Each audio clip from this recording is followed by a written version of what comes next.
So, hi guys, welcome back to the channel.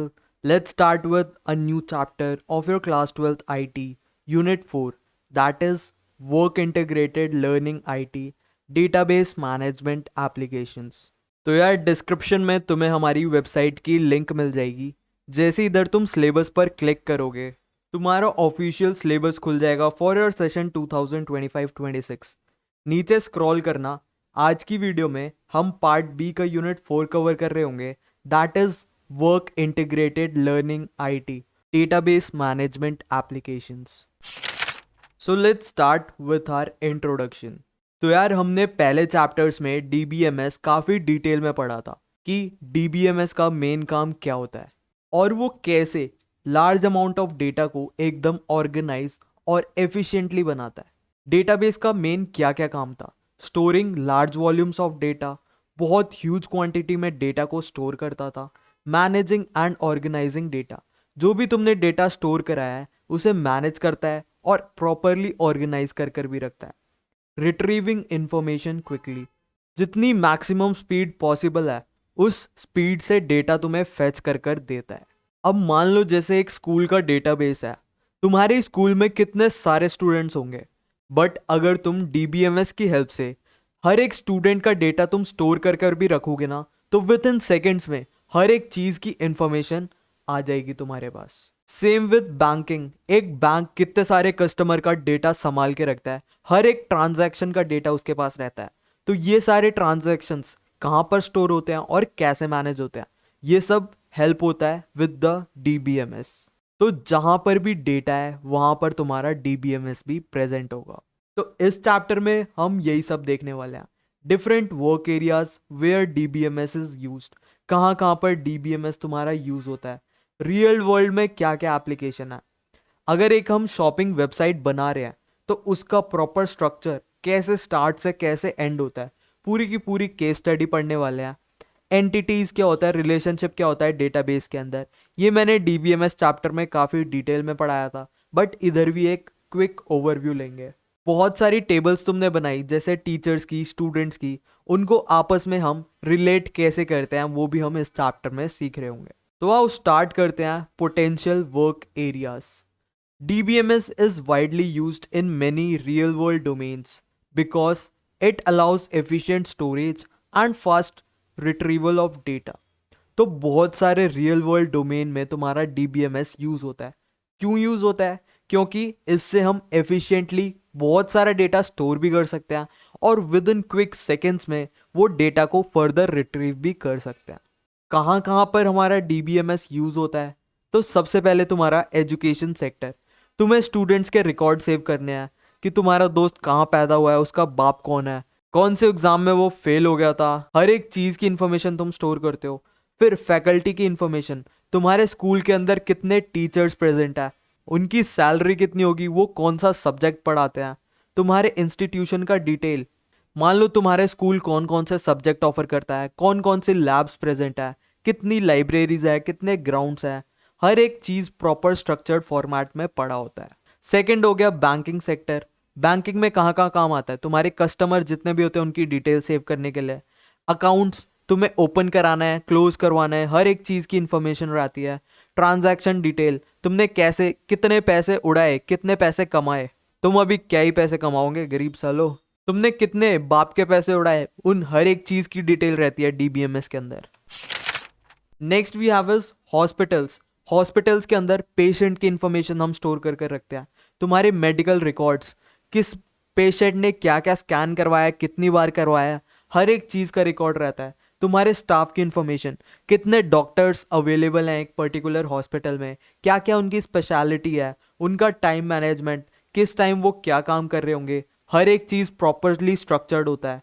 Then hospital का infrastructure, कि hospital में washrooms कहाँ पर हैं, कितने वॉशरूम्स हैं, कितनी मेडिसिन की शॉप्स हैं, कितने एक्सरे लैब्स हैं, हर एक चीज़ स्टोर्ड होता है। Then we have is government sector.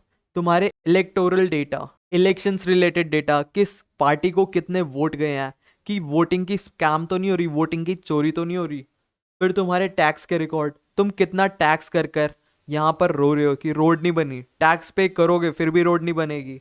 Citizen identity record, तुमने बहुत बार न्यूज़ देखी होगी कि बहुत सारे नेबरिंग कंट्रीज से लोग आके यहाँ पर बस गए हैं, उनके पास सिटीजनशिप नहीं होती फिर भी रहते हैं। तो हर एक चीज़ का रिकॉर्ड गवर्नमेंट अपने पास रखती है ताकि फ्यूचर में जब भी काम आए वो उन चीज़ों का हेल्प ले सके। देन किसी बड़ी बड़ी कॉरपोरेट सेक्टर या फिर कंपनीज के अंदर तुम्हारे एम्प्लॉय के इन्फॉर्मेशन रहते हैं। कौन कौन सा प्रोजेक्ट एक कंपनी बना रही है उसकी हर एक चीज़ रिकॉर्ड रहती है, किस प्रोजेक्ट में कितने पैसे लग चुके हैं और कितने लगने वाले हैं, किस किस बंदे ने इस प्रोजेक्ट में काम करा है, हर एक चीज़ की information. Then we have is business data. जो भी तुम बिजनेस कर रहे हो, कितना प्रॉफिट आ रहा है, कितना लॉस आ रहा है, कितने पैसे लग रहे हैं, कितनी इन्वेस्टमेंट हुई है, हर एक चीज़ का रिकॉर्ड हम टेबल के अंदर डीबीएमएस के अंदर स्टोर करके रखते हैं। डीबीएमएस होता क्या है? बहुत सारी टेबल्स का कलेक्शन। अब ई कॉमर्स अमेजोन वगैरह क्या स्टोर करके रखता है? जो जो प्रोडक्ट है उसकी डिटेल, जो जो कस्टमर है उनकी information. Then airlines, flight management system में तुम्हारी फ्लाइट की इन्फॉर्मेशन कि आज कौन सी प्लेन उड़ रही है, कल कौन सी उड़ेगी, परसों कौन सी उड़ेगी, हर एक चीज़ प्रॉपरली किस टाइम उड़ेगी, कौन सा पायलट उड़ाएगा। तुम्हारा रिजर्वेशन डेटा, ऐसा ना हो एक साथ दो बंदों ने सेम सीट बुक कर दी और बाद में जाके क्लैश हो। तो ये इंश्योर करते हैं कि एक टाइम पे एक ही बुकिंग हो पाए। Then we have is railways, same with airlines. Train की डिटेल रहती है, कितने पैसेंजर बैठेंगे, कहाँ बैठेंगे, किस टाइम पर ट्रेन चलेगी, तुम्हारे बुकिंग रिकॉर्ड्स रहते हैं। फिर टेलीकम्युनिकेशन, जैसे एयरटेल जियो कस्टमर का डेटा मेंटेन करके रखते हैं, कॉल लॉग्स भी रखते हैं, बिलिंग इन्फॉर्मेशन रखते हैं, किस कस्टमर ने कौन सा वाला पैकेज ले रखा है। देन होटल्स वगैरह, अगर तुम ओयो गए होगे तो वहाँ पर तुमसे इन्फॉर्मेशन मांगते हैं, तुमसे तुम्हारी एज मांगते हैं। फिर उनके पास पूरा मैनेजमेंट सॉफ्टवेयर होता है जिसमें रूम्स वगैरह चेक करते हैं कि रूम अवेलेबल है कि नहीं। होटल का इंफ्रास्ट्रक्चर होता है, कितने वॉशरूम्स हैं, स्विमिंग पूल है कि नहीं, जिससे वेबसाइट पर भी कुछ भी डालने में भी ईजी रहता है। तो ये सारे थे एप्लीकेशंस, कहाँ कहाँ डीबीएमएस यूज होता है हमारे रियल लाइफ में। Next topic, examples of database application. Database कहाँ कहाँ यूज होता है? तुम्हारे कॉलेज मैनेजमेंट सिस्टम में, तुम्हारे एयरलाइन रिजर्वेशन सिस्टम में, ऑनलाइन लर्निंग प्लेटफॉर्म, जैसे यूट्यूब पे अभी तुम पढ़ रहे हो तो ऐसी भी कैटेगरी होगी जहाँ पर बहुत सारे एजुकेटर्स एक जगह रखे होंगे कि कौन सा एजुकेटर क्या पढ़ा रहा है।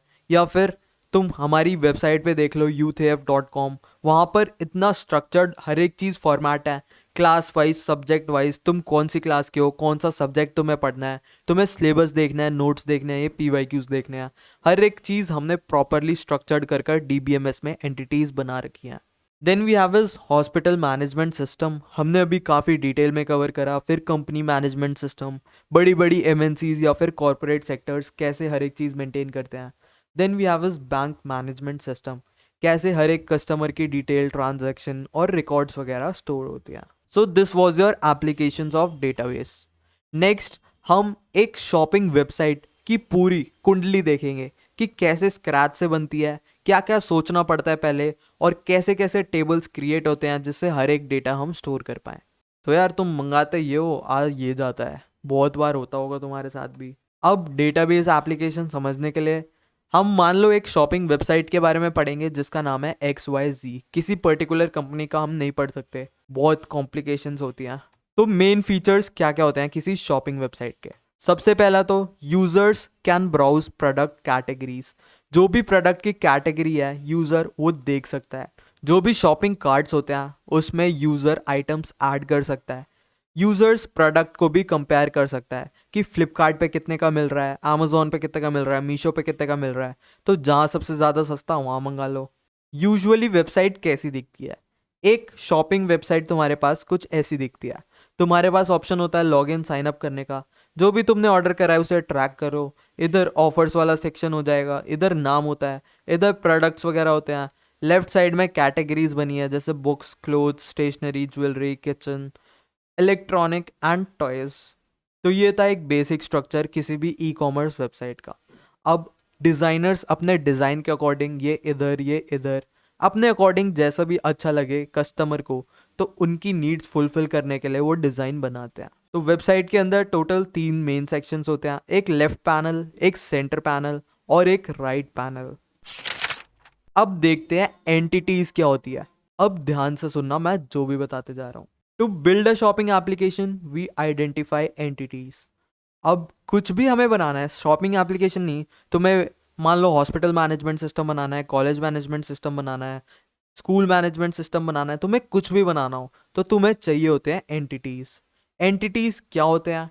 कोई भी ऐसी चीज जो कि रियल वर्ल्ड ऑब्जेक्ट को आइडेंटिफाई करती है, मतलब शोकेस करती है। जैसे एक शॉपिंग वेबसाइट में एक एंटिटी हो गए तुम्हारा कस्टमर। कस्टमर एक रियल लाइफ चीज एग्जिस्ट कर रही है। एक तुम्हारी एंटिटी हो गई प्रोडक्ट। कस्टमर हो गया जो कि कोई प्रोडक्ट खरीदेगा। एक एंटिटी मान लो हो गई सेलर, जो कि सामान बेच रहा है। Each entity corresponds to table in the database. Table के अंदर जितने भी कॉलम्स होते हैं, हर एक कॉलम हर एक एंटिटी रिप्रेजेंट करती है। आओ देखते हैं इसे और डिटेल में। तो यार अभी हम क्या पढ़ रहे थे, शॉपिंग वेबसाइट। तो उसके अंदर मेन एंटिटीज क्या क्या हो सकती है? सबसे पहले कैटेगरी। किसी प्रोडक्ट की क्या कैटेगरी है, क्या वो ब्यूटी प्रोडक्ट में लाई करता है, क्या कॉस्मेटिक में लाई करता है, या फिर एसेंशियल्स, इलेक्ट्रॉनिक, किस कैटेगरी में फॉल करता है। फिर तुम कौन सा प्रोडक्ट बेच रहे हो। फिर कस्टमर हो गया एक एंटिटी, एक सेलर हो गया। फिर किसी कस्टमर की wish list, order, shipment, payment, ये सारी कोई ना कोई एंटिटी है। तुम्हें समझ आ गया एंटिटी होती क्या है? कोई भी ऐसी चीज जिसका डेटा हमारे पास होता है और हमें उसे स्टोर करना होता है, उसे ही हम एंटिटी बोलते हैं। अब सबसे पहले देखते हैं, तुम्हें कैटेगरी वाली एंटिटी बनानी है तो तुम्हें क्या क्या चाहिए होगा। Category ID. तुम्हारे पास बहुत सारी आईडी होगी कैटेगरी की। जैसे 1 पे लगा है फैशन, सेकंड पे लगा है कॉस्मेटिक, थर्ड पे लगा है इलेक्ट्रॉनिक्स। ऐसी कैटेगरीज की आईडी होंगी, तुम्हें वो चाहिए। तुम्हें कैटेगरी का नाम चाहिए, ब्यूटी हो गया, फैशन हो गया, इलेक्ट्रॉनिक्स हो गया। फिर डिस्क्रिप्शन हो गया। ये सारी चीज़ें तुम स्टोर कराओगे किसके अंदर? कैटेगरी वाले टेबल में। फिर एक प्रोडक्ट टेबल भी होगा तुम्हारे पास, जिसमें प्रोडक्ट की आईडी तुम स्टोर कराओगे, प्रोडक्ट का नेम, प्रोडक्ट किस कैटेगरी में लाई कर रहा है उसकी आईडी, प्रोडक्ट का क्या प्राइस है, प्रोडक्ट की क्या क्वांटिटी है, प्रोडक्ट पे कितना डिस्काउंट मिल रहा है, किस ब्रांड का प्रोडक्ट है, कौन सा कलर है, साइज, कौन सा सेलर उसे बेच रहा है, सेलर की आईडी और प्रोडक्ट का डिस्क्रिप्शन। अब कस्टमर टेबल तुम्हें बनाना है तो कौन कौन से कॉलम्स होंगे? कस्टमर की आईडी होगी, कस्टमर का पासवर्ड होगा, कस्टमर का first name, last name, customer का एड्रेस होगा, कस्टमर का ईमेल आईडी और कॉन्टैक्ट नंबर। फोर्थ हो गया सेलर टेबल। सेलर का हमारे पास क्या क्या होगा? सेलर आईडी और सेलर की ratings. Next we have is wish list. तुम्हारी विश लिस्ट मतलब एक सेक्शन होता है कि तुम विश लिस्ट बना सकते हो, तुम्हें फ्यूचर में क्या क्या चाहिए होगा। उसके अंदर भी हम कस्टमर की आईडी स्टोर करा सकते हैं, प्रोडक्ट आईडी कि कौन सा प्रोडक्ट किस कस्टमर ने विश लिस्ट में डाला है। सिक्स्थ हो गया ऑर्डर टेबल। ऑर्डर टेबल के अंदर हमारे पास क्या क्या हो सकता है?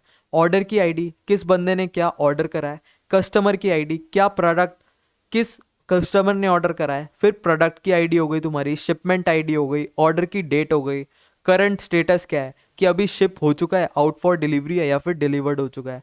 हर एक चीज़ तुम स्टोर कराओगे। देन शिपमेंट की भी एक टेबल होगी कि शिपमेंट की क्या आईडी है, शिपमेंट की डिटेल्स, शिपमेंट की डेट वगैरह। पेमेंट टेबल होगी कि पेमेंट की आईडी क्या है, ऑर्डर आईडी, तुमने किस ऑर्डर के लिए कौन सी पेमेंट करी है, पेमेंट का अमाउंट तुम स्टोर कराओगे, डेट स्टोर कराओगे और मोड स्टोर कराओगे कि तुमने कैश दिया, ऑनलाइन कराया या फिर कैसे पे करा है। अब हमने बहुत सारी टेबल्स बना दी। अब टेबल्स को आपस में हमें जोड़ना भी है ताकि एक टेबल दूसरे टेबल से कनेक्ट हो पाए और डेटा इधर उधर ले पाए। जैसे कस्टमर और ऑर्डर को हम मिला दें तो कस्टमर आईडी से हम पता लगा पाएंगे कि ऑर्डर आईडी कौन सा है। आओ देखते हैं कैसे हम रिलेशनशिप बनाते हैं एंटिटीज के बीच में। तो सबसे पहले कैटेगरी कंटेन्स प्रोडक्ट। एक प्रोडक्ट की बहुत सारी कैटेगरी होगी तो प्रोडक्ट के पास बहुत सारी कैटेगरीज होती है। सिमिलरली प्रोडक्ट टेबल है और सेलर टेबल है, उसको हम कैसे जोड़ेंगे? हर एक प्रोडक्ट कोई ना कोई सेलर बेचेगा तो इसे ऐसे जोड़ेंगे। फिर कस्टमर और ऑर्डर। कस्टमर क्या करता है? ऑर्डर को प्लेस करता है तो कस्टमर को हम जोड़ेंगे ऑर्डर टेबल से with the help of place. Similarly order और प्रोडक्ट को कैसे जोड़ेंगे? ऑर्डर कंटेन्स प्रोडक्ट, कोई ना कोई ऑर्डर कोई ना कोई प्रोडक्ट कंटेन करेगा। ऑर्डर और शिपमेंट वाली टेबल में कैसे कनेक्ट होगा? ऑर्डर शिप्ड थ्रू शिपमेंट, मतलब कोई ऑर्डर कैसे शिप होगा? शिपमेंट के थ्रू। पेमेंट और ऑर्डर को हम जोड़ सकते हैं कि पेमेंट हमने ऑर्डर के लिए ही करी होगी। देन वी हैव इस कस्टमर और विश लिस्ट वाली टेबल को कैसे जोड़ेंगे? किसी कस्टमर ने ही कोई विश लिस्ट क्रिएट करी होगी। तो ऐसे तुम एंटिटी की रिलेशनशिप अपने पेपर में लिख सकते हो। ये जरूरी नहीं है तुम यही सब लिखो, अपने अकॉर्डिंग भी लिख सकते हो, बट कंसेप्चुअली वो सही होना चाहिए। किसी भी शॉपिंग वेबसाइट की क्या क्या फंक्शनैलिटी होती है वो हमें पढ़नी है। First we have is category management. तुम कैटेगरी मैनेज करते हो कि इलेक्ट्रॉनिक्स के आइटम कितने हैं, फैशन के कितने हैं, ब्यूटी के कितने हैं, हेल्थ एंड केयर के कितने हैं। फिर प्रोडक्ट्स भी मैनेज करते हो। सिमिलरली सेलर्स, कौन सा सेलर ऑथेंटिक है, कोई स्कैम तो नहीं कर रहा, वो सब मैनेज करते हो।